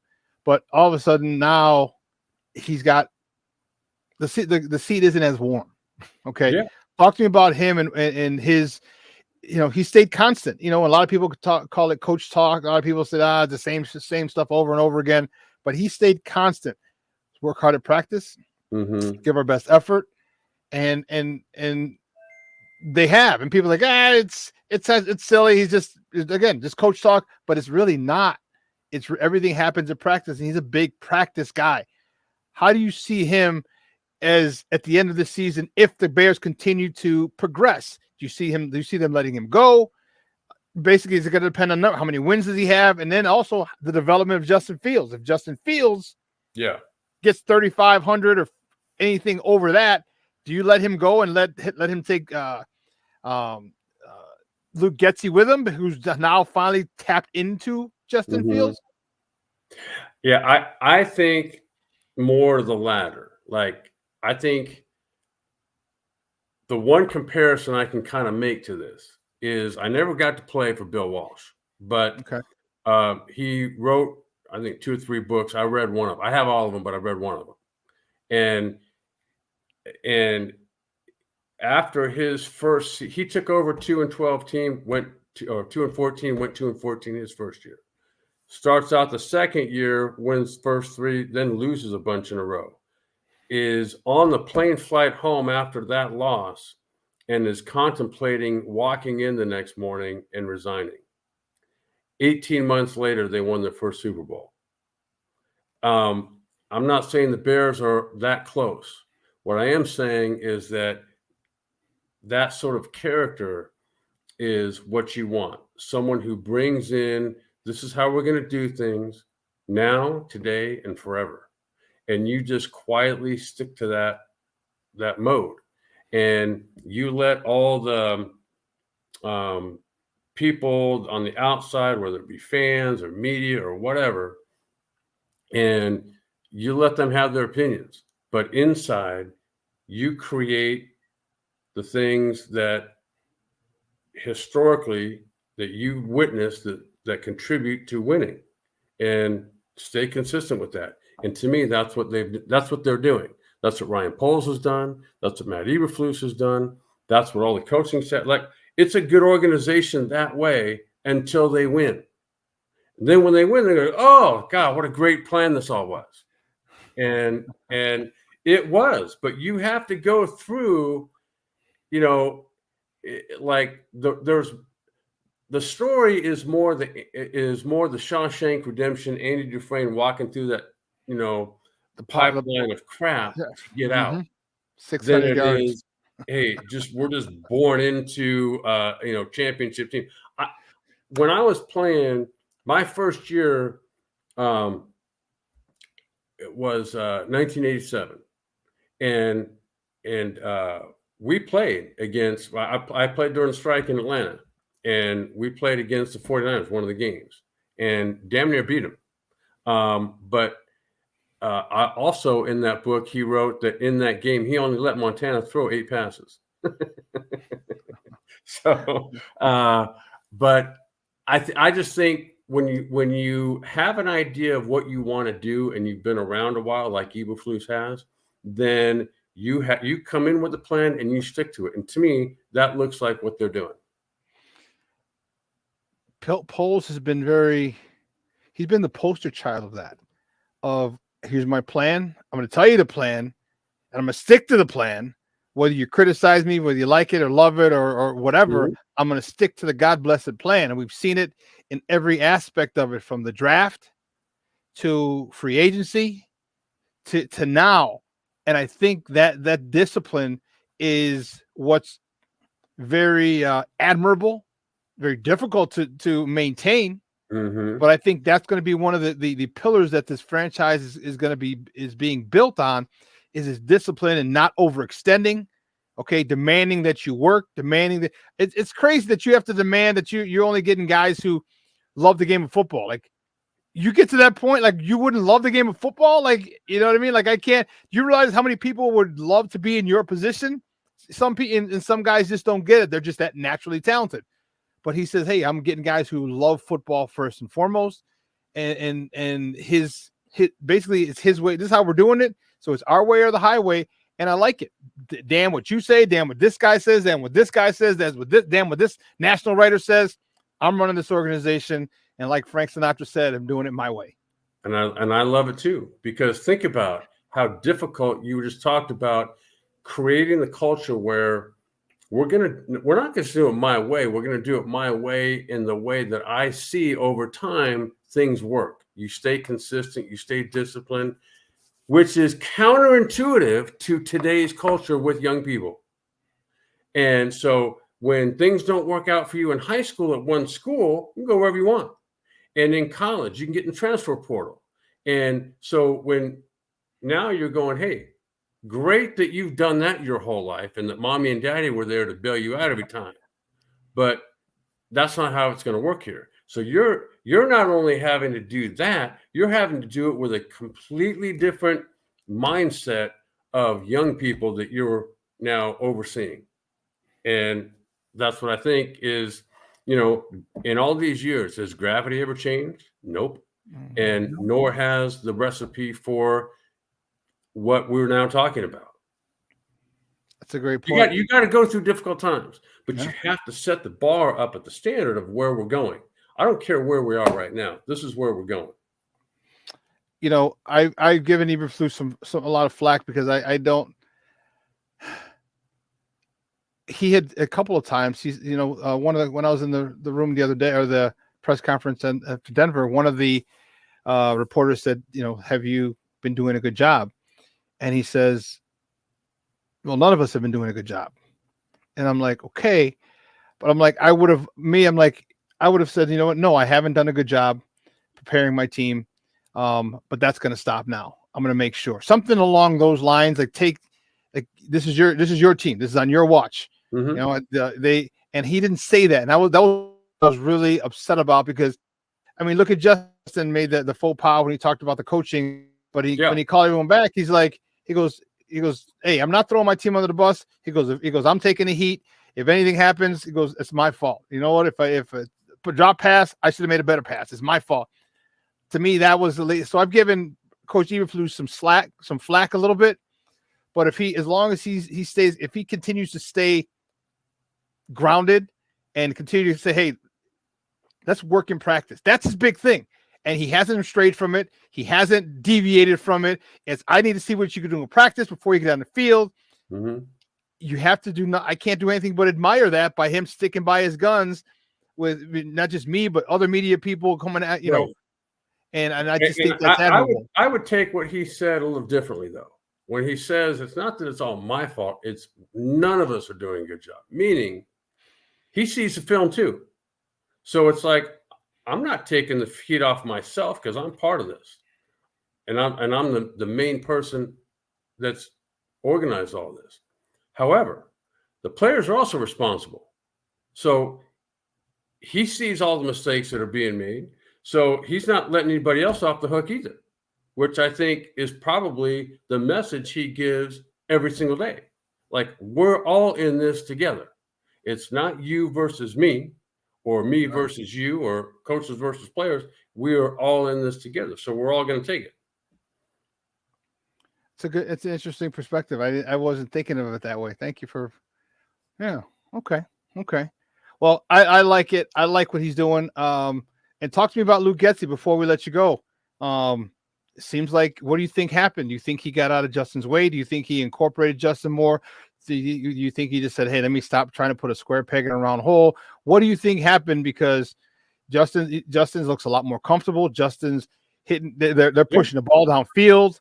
Right. What do you think happened? And what do you think happened? How do you think that conversation went? I honestly, I think it's just a matter of Justin Fields is becoming once again more comfortable executing this offense and reading coverages and being accurate with throws. There was a throw he almost but didn't make as he's kind of scrambling around and run to his left. And had he been able to kind of maneuver his body a little bit more subtly, that throw would have been made. It bounced at somebody's feet, but it could have been a big gain. My point is that I think as Justin develops, all of a sudden Luke Getsy isn't so bad. But I think it's Justin Fields, really, more than anything. I think as he starts to play I've said this before, he looks like he, at times, especially in the early part of this season and last, he looks like he's reacting to what he's seeing, not quite sure what he's seeing, and so he's always late. Now, these last couple games, he looks like he's playing ahead of what he's seeing defensively.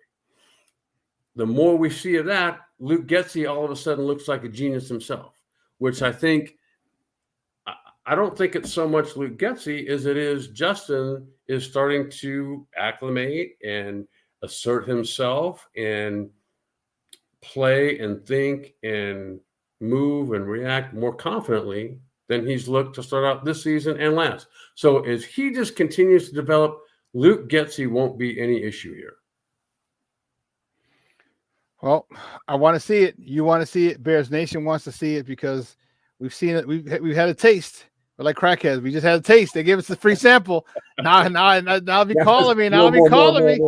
Give me more. Give me more. Give me more. I need it. I need it. Hey, Erik, great stuff, buddy. I appreciate it. Let everyone know where they can find you online. At EK Pass. Excellent. We'll be on X, right? Not Twitter anymore. On X. Yep. And whatever Elon Musk wants to name it next year. Who knows what that's going to be. But yeah, cool. Then I will see you. We'll talk again on Monday. So a little less than a week. All right, buddy. Thanks a lot. Enjoy. What's the weather like over there? Because it's cold over here. It looks, well, actually, the sun's breaking out today. So my guess is it's going to be mid-70s like it is damn near every other day. And so, yeah. That sucks. Yeah. The real treat to being out here is in the months of, I'd say, like January, February, where it's whatever you have, it's going to be somewhere hovering at or below zero, and we don't even know what winter is here. You got to go chase. You got to go up in the mountains somewhere. And that's probably just to go snowboarding and skiing. Yeah. If you want to have fun in the snow, that's where you go. Hey, great stuff. We'll talk to you on Monday. Thanks. All right. All right, guys. That's Erik Kramer, former Chicago Bears quarterback, talking Bears with us. Let's take a quick break, and on the other side, we'll finish up. So don't go anywhere, folks. Keep it locked right here. Shawn and Maya in the morning on Sports Zone Chicago.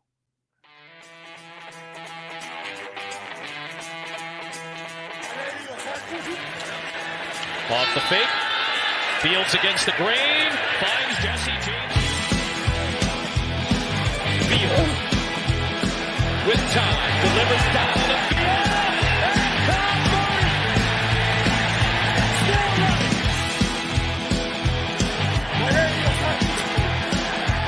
Fake one way. Fields stumbling. Trying to cut it back. Justin Fields making magic happen. There goes Fields. Touchdown.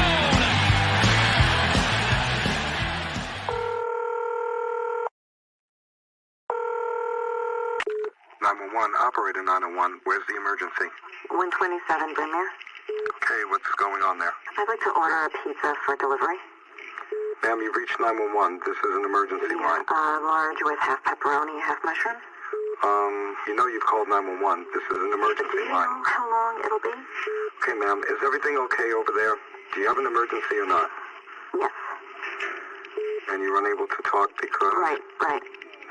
Is there someone in the room with you? Just say yes or no. Yes. Okay, It looks like I have an officer about a mile from your location. Are there any weapons in your house? No. Can you stay on the phone with me? No. See you soon. Thank you.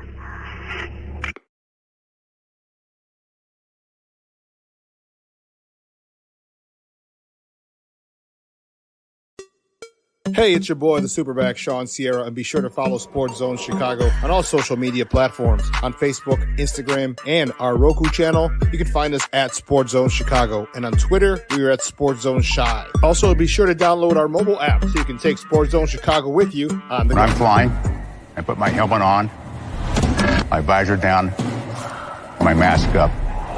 You don't know who I am.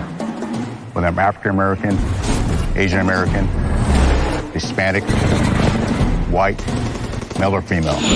You just know I'm an American airman kicking your butt.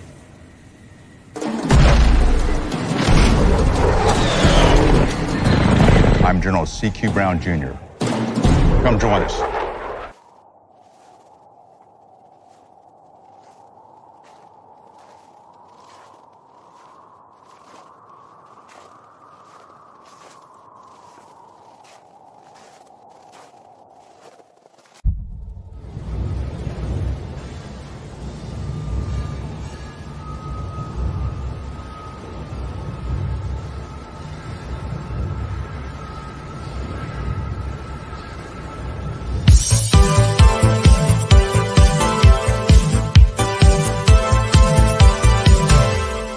Kobe White has the takeaway and just kind of wrestled it away to drop it back. Miz, who gave up his prior jersey number 0 to Damian Lillard. That's a smart decision. There for Williams. Terry on the hit ahead. That goes down. Side of the backboard. Io's got a chance at the heave from half court. It's good. They're going to wave it off. That is good for Io. Watch. The ball's released. Then the orange light goes on. I was going to say, I really thought in live action that he got that off and then blew his knee out in an August workout. Second team All Big East player in there. No, it's a different time. That three is good. It's Bateem again. Welcome back to Shawn and Maya in the morning on Sports Zone Chicago. Those clips courtesy of NBC Sports Chicago. Those were the bullies. Those were our bullies up in Milwaukee, losing the preseason game. But you know, you saw some of the newer kids, the younger players getting in there, getting some time, getting some run. I like it. I like it a lot. It is, you know, their time has come. You can't sit there and develop for 4 or 5 years. I think that was one of the issues with us with Lowry. You know, we waited. We were hoping he would develop. But I mean, you also have to develop players. You've got to develop them, which is why I toured Connor Show was, you know, they developed a player development division. So we'll see. You know, Dalen Terry, I want to see this guy take off. He's a youngster. He's got that youth. They talk about that those youthful energy, the legs, the spring in your step.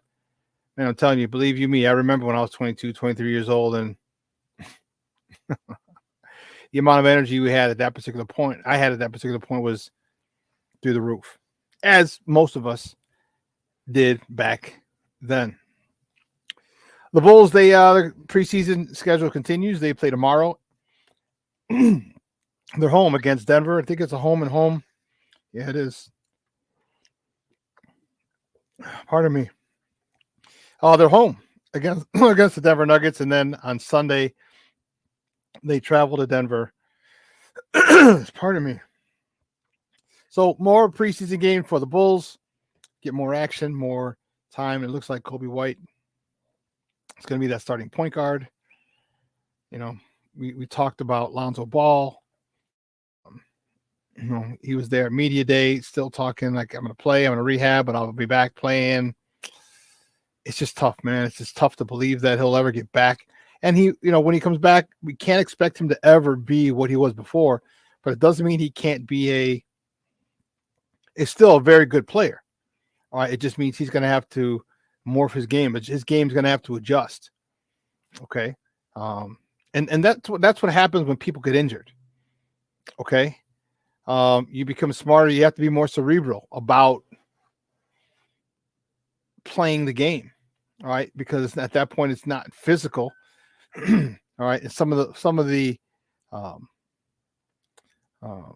physical attributes that you had might be compromised now, due to your injury. So you have to think about it a different way. You have to become a smarter player and work more efficiently in getting done what needs to get done. It can still get done. It just might not be in the physical way, as athletic a way as it was before. But the bottom line is, as long as it gets done, that's really all that matters. And then if you're back to close to that level or to that level of athleticism that you had, man, you'll be a much, much better player because of the cerebral part. Your basketball IQ will have gone up, and now you have your physical traits and talents back to where they were in the first place. But we're going to see. Looking forward to the Bulls. This season, I don't have a lot of high hopes for them. They run it back pretty much with the same squad, along with Lonzo, who's hurt, who's not playing. So, and if you remember in media day, he said he'll be either here or LA, working back and forth between here and LA. His doctors are over there. He'll be training with the team here, doctors over there. So, but I do expect to see some growth. I think Kobe White needs to step up. IL needs to step up and take a big step forward. I think Vooch needs to have a great season. All right, I think Vooch to me is the key. I've talked about it with him. He's got to start down low. Does Zach really take a step forward this year? I don't know. It's his team. He's comfortable. He's a year old. He seems more mature in his interviews. He seems a lot more mature. But that seems. All right. We're going to find out. We'll see. And how much left does DeMar have? DeMar every year that goes on, he gets older and older. Does he relinquish this team to Zach because Zach's the $215 million man, or is it still DeMar's team? But can he perform? Man, there's a lot of question marks here. There's a lot of question marks here moving forward with this team. Alex Caruso, he's in the fold. How is that going to help this defense? Because we know Alex Caruso is a phenomenal defender. And we know when Alex Caruso and Lonzo Ball are in there, they make life extremely difficult for point guards on opposing teams. But now you're only going to have one. It's his will, it's his desire to play defense. Can that permeate through the rest of the squad? We're going to have to find out. We're going to find out. Because if it does, you can start playing some good team defense. Then we will definitely be contending for a playoff spot. So, good time of year. Good time of year. As I said, you got the Major League Baseball playoffs are in full swing. You have NFL season is in full swing, and then the winter sports, basketball and hockey have just started, and I couldn't be happier. This is the best time. So Connor Bedard last night, Connor Bedard tonight, the Bulls again tomorrow, and then what do they play Sunday again? The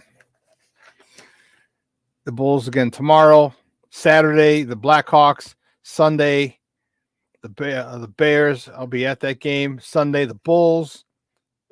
Bulls are Sunday night. The Red Stars, the women's soccer team, they're Sunday as well. So this is, man, it's a great, great, great time.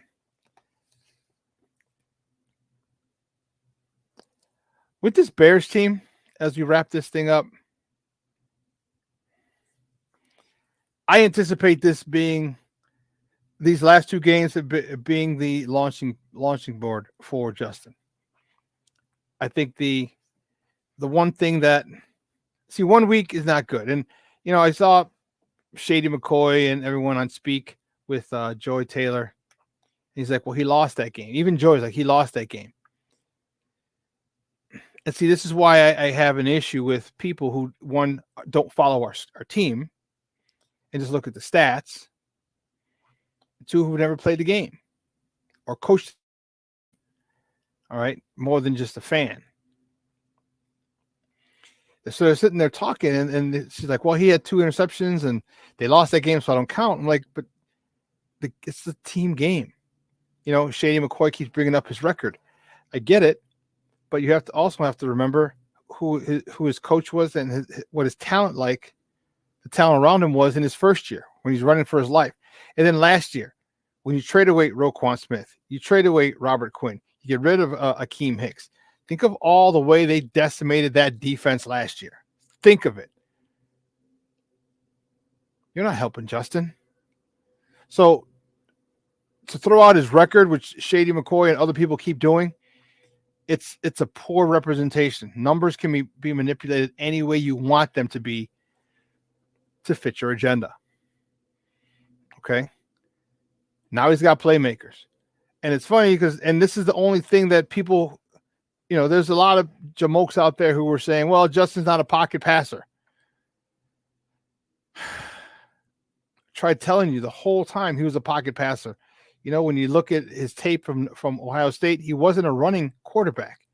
We've stated that ad nauseum on this show. And so then now the Justin Fields haters are like, well, he's 6-20. Okay, yes, this is true. However, it's not because he played bad. It's not because he played bad most of the time. It is the defense that we had purged. I mean, it was literally, they tore that defense down to the studs. Expected that college junior varsity team to remain competitive in the NFL. And I get it. It was for the tank and for number 1 pick, and they got it. Able to get a Hall, got a DJ Moore, got Darnell Wright. I get it. But don't omit that when you're trying to bring up his record and say he's not a winner. Don't forget that.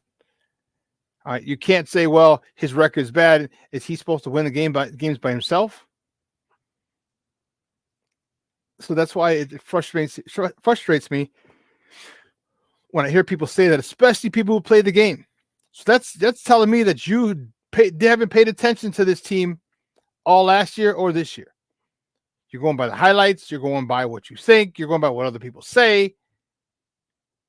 But if you know the amount of people that were injured or out on the defensive side of the ball last year, well, they couldn't stop anything. Come on, man. And we still had 1-score games, still within striking distance. I got nothing for you.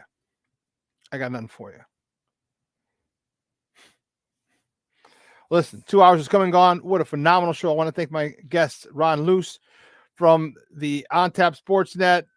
Came on, talk the debut of Connor Bedard. What a debut it was. This kid looks like the real deal. He's back on the ice tonight, again in Boston. Wicked Piss over there in the Garden. He's back on the ice tonight, and then he'll be home. He'll be headed to Montreal on Saturday. So he's on the road for a minute.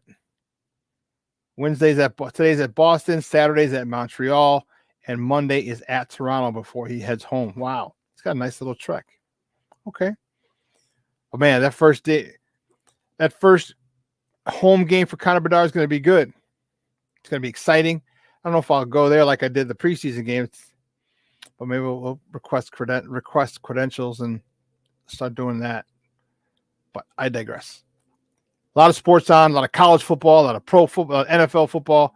But don't worry, we'll see you on Friday. All right, we'll touch base with you on Friday, get you ready for the weekend. There's a lot of stuff going on, and also there's a lot of things to do in the city. All right, all you fall people, you pumpkin spice people, now's your time to shine. Now's your time to sign jeans, a jean jacket, or a pullover. This is your time. Enjoy it. But do me a favor and do yourself a favor. Enjoy with your loved ones, family, and friends, people you care about. Don't just be at home alone, or don't just do stuff by yourself. Still the greatest city in the world to get out and explore. Chi-Town till I die. That's all I got to say. It's the best city in the world, especially in the summertime. But it doesn't mean it's not a great city in the fall or the winter, because it is. So here's what we're going to do. We're going to replay this at 4 o'clock today. So if you missed it, It'll be up at 4 o'clock. YouTube channel. Check it out on our Roku channel. It'll be live there as well. So make sure you do that. Man, we appreciate all the love and support you guys give us. I appreciate it. Cornelius Squalls. Junior, I'm enjoying it. Saturday pumpkin patch with Dito and Mondo. Excellent. 3 generations. Armando Emeterio Lara Jr., the 3rd and the 4th. 3 generations of Lara men. Very nice. But enjoy it. Terrence Scott, thank you very much. And I couldn't agree with you more, Terrence. When the rookie DBs playing, I wouldn't say great, they're playing well. But when they get completely healthy, they're going to be, what they're getting is confidence. All right, we're going to have a luxury of having 6 starting caliber DBs. Yeah, they're playing with confidence, and I think that's what you want, because now they're going to push you. The competition in that room is rising. It's at a fever pitch. And so these guys want to play. They want to play. They want to get to their second contract. They're looking. They want to make a name for themselves in the NFL. And with this coaching staff, as long as you say, hey, you show me in practice, we'll get you on the field. Now guys are competing in practice. Now practice is the intensity, the tempo of practice gets up the notch. Okay, exactly what Poles wanted. Competition at every level, at every position. Except the quarterback, because Justin Fields is the shit. Oh, but listen, guys, I'm going to run. I'm going to grab a quick bite. Actually, I got to go pick up Mom from CrossFit class.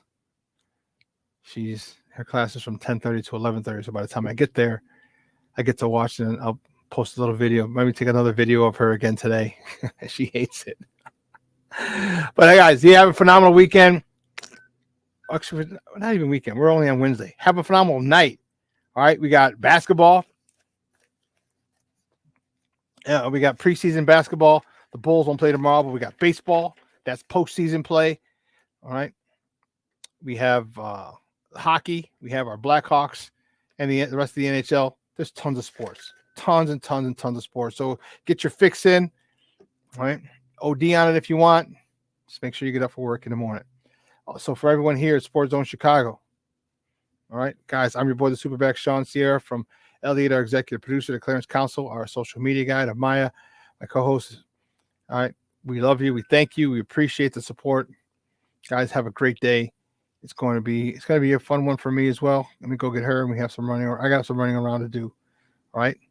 So for everyone here at Sports Zone Chicago, I'm your boy, the SuperBack Shawn Sierra. And guess what? I am out.